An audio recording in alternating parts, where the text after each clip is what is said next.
네, 안녕하십니까. APM 기술그룹을 맡고 있는 김범정입니다. 네, 저는 인터맥스 E2E로 제공되는 엑센만의 거래 추적의 차별화된 거래 추적과 그 방법에 대해서 설명을 드리도록 하겠습니다. 먼저 거래 추적에 대한 내용을 설명드리기에 앞서 잠깐 APM이라는 것에 대해서 복습을 하고 넘어가겠습니다. 저희가 APM이라고 하면은 애플리케이션 퍼포먼스 매니지먼트, 그러니까 성능 분석, 성능 관리라고 얘기를 하는데요. 보통 보면은 기존에는 다 하던 작업들인데 이것들을 이제 OS, 그다음에 WAS라고 대변되는 미드웨어 그리고 어플리케이션 관점에서 모니터링을 하게 되는데, 원래는 다 각각 기존의 모니터링 로그라든지 그다음에 미드웨어의 어떤 성능 상태 그리고 OS 상태를 가지고 다 모니터링 하고 있었는데, 기본적으로 내 어플리케이션이 어떻게 돌아가는지를 모니터링 하려면은 이걸 다 나눠서 하는 것보다는 하나의 툴로 종합된 서비스가 있다라고 하면은, 그런 솔루션이 있다라고 하면은 좀 더 모니터링 하시기가 훨씬 더 수월하겠죠. 그런 측면에서 APM이라는 애플리케이션 퍼포먼스 모니터링이라는 이제 툴이 제공이 되는데, 타사와 같이 저희도 똑같은 툴로 제공을 하고 있고요. 이걸 가지고 모니터링을 할 때 기본적으로 나의 프로그램이 어떤 시간을 갖고 어떤 러닝 타임으로 응답을 줬는지, 그리고 내 프로그램이 어떤 부분에서 성능이 저하됐는지를 이제 모니터링하게 되겠죠. 이런 걸 가지고 모니터링을 하다 보니 이제 기본적으로 SQL을 뽑는다든지 이런 작업들을 하게 되는데, 여기서 공통 기술은 SQL도 어차피 데이터인데 이 데이터를 이제 취득을 하다 보니 이제 나머지 데이터, 실제 프로그램이 러닝 타임에 갖고 있는 데이터를 수집을 하게 되겠습니다. 그런 걸 이제 저희가 거래 추적에 이용하는데, 그 가장 기본적으로 이용하는 거는 GUID라는 글로벌 유니크 아이디라는 걸 추출을 하게 되고요. 실제 이것은 이제 개별 거래를 특정할 수 있는 특정 키라고 생각을 하시면 되겠습니다. 다음은 이 APM들이 복잡한 시스템 내에서 그럼 어떻게 거래를 연결하는지에 대한 설명을 드리도록 하겠습니다. 저희가 기본적으로 데이터베이스를 가지고 있고 웹서버, 그다음에 프레젠테이션, 비즈니스 로직, MCA, ESB, 기관계, EAI, FEP, 그다음에 요즘에는 사용자 측면도 되게 강조가 되고 있죠. 그래서 원래는 우리의 전산 자원인 내부 시스템만 모니터링을 하다가 요즘에는 사용자 그리고 이제 클라우드로 대변되는 K8s 시스템까지 같이 모니터링해야 되는 요건이 생기고, 이것들과 더불어서 우리 전산 자원에서만 서비스하고 끝나는 것이 아니라 대외기관과 통신하는, 특히나 금융권에서는 이렇게 서비스를 하고 있죠. 거래가 발생을 하고, 거래가 발생을 하면은 최초의 거래 발생은 하나에서 하지만 다방면으로 들어가고 또 대외기관에서 이제 거래가 들어가는 형태를 취하고 있습니다.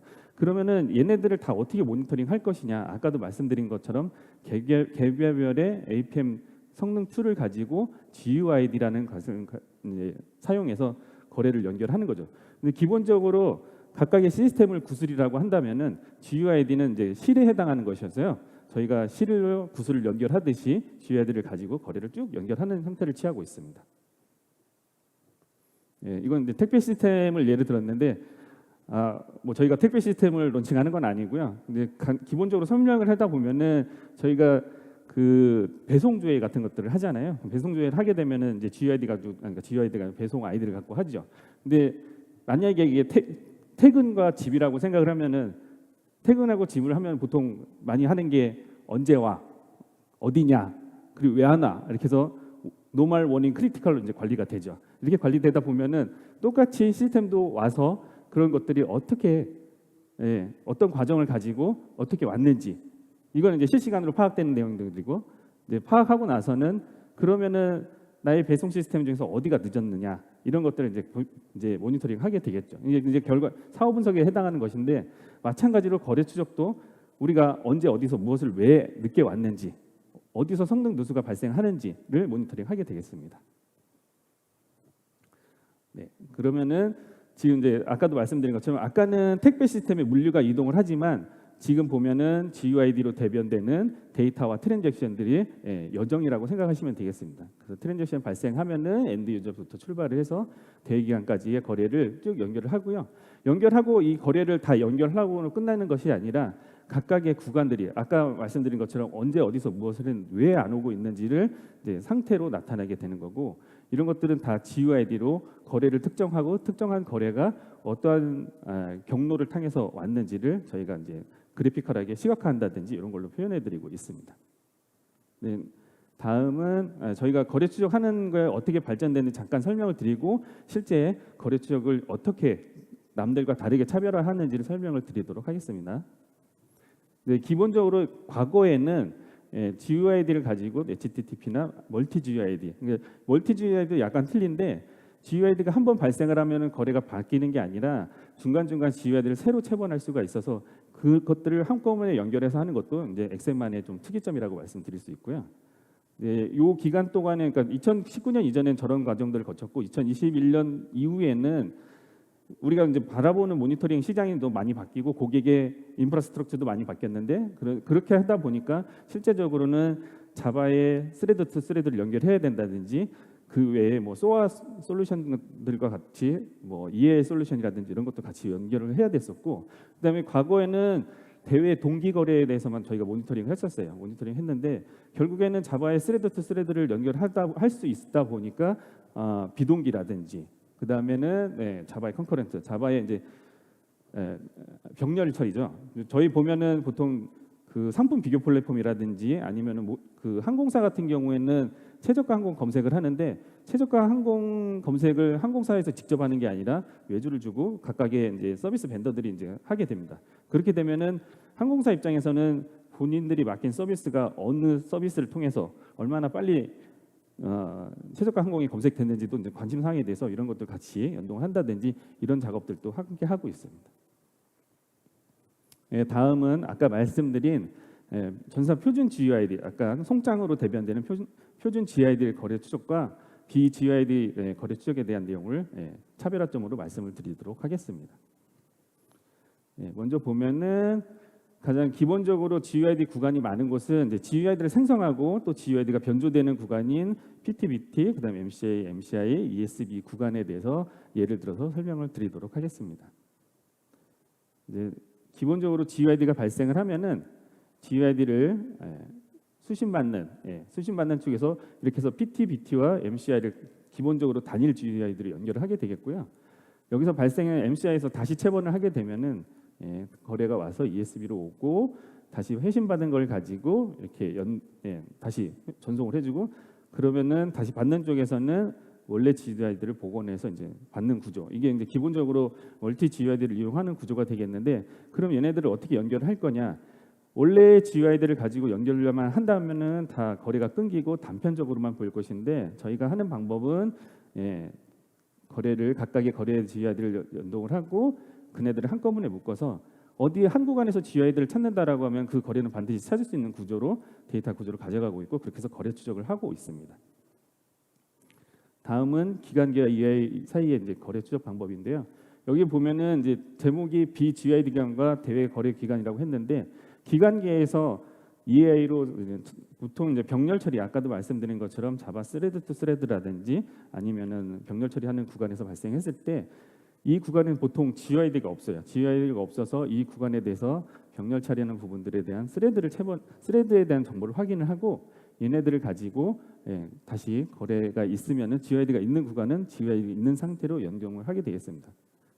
이렇게 해서 거래 추적을 하게 되는데 지금 저희가 다른 이제 타사 대비 장점이라고 낼 수 있는 부분은 이 병렬 처리 스레드라든지 아니면은 GUID가 없는 자바 구간에서의 스레드 구간에서의 거래 추적을 저희가 아직까지는 저희만 하고 있다라고 말씀드릴 수가 있겠습니다. 다음은 대외 기간 쪽인데 대외 FEP에서 대외 기간으로 나가는 거래에 대한 거래 추적 방법을 보여드리겠습니다.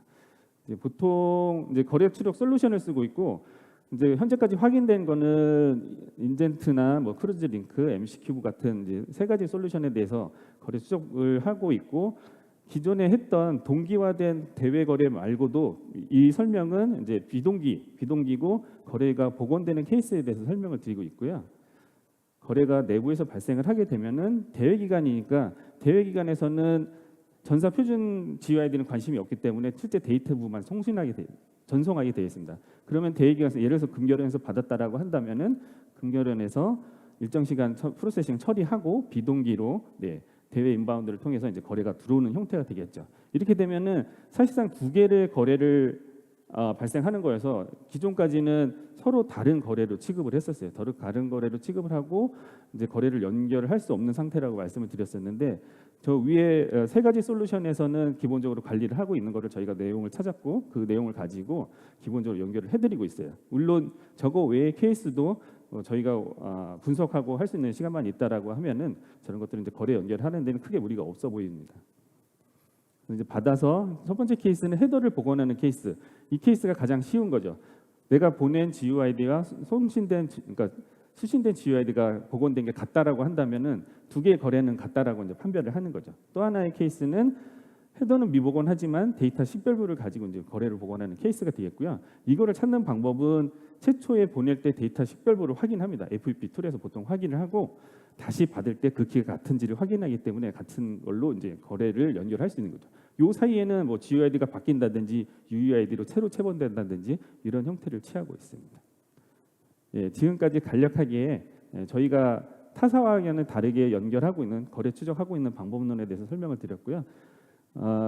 아까 잠깐 코로나 관련돼서 이제 좀 중간에 이제 공백처럼 있었는데 실질적으로 거래 추적을 하다 보면은 거래 추적하는 엔지니어들이 고객사에서 얼마나 많은 시간을 보내느냐 그리고 고객한테 얼마나 많은 정보를 받느냐에 따라서 이게 거래를 연결할 수 있는 범위가 상당히 많이 달라집니다.